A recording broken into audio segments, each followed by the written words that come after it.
यहाँ पर मिलाद की जलूस और मुहाफिल का इनकार किया।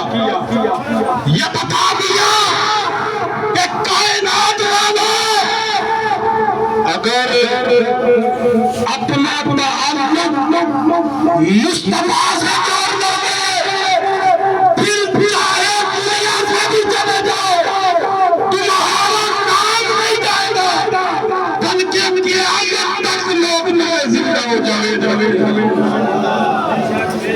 यार ये देखो ना कि हमारी कितनी ये खुशबख्शी है। लोग आज सवाल करते हैं कि मिलाद कहां पर है, मिलाद क्या है। वो कलमा पढ़ने वालों उसके मिलाद का पूछते हो जिसने तुम्हें कलमा पढ़ा दिया है। ये होश हुआ होना चाहिए उन लोगों को कि जो मुसलमानों को आपस में तोड़ने का काम कर रहे हैं।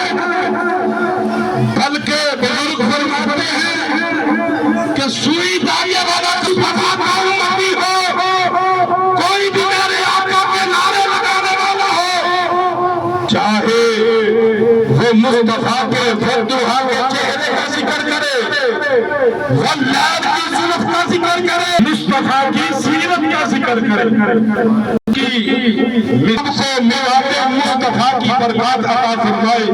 आखिर दावाना एक बात तक पहुंची है।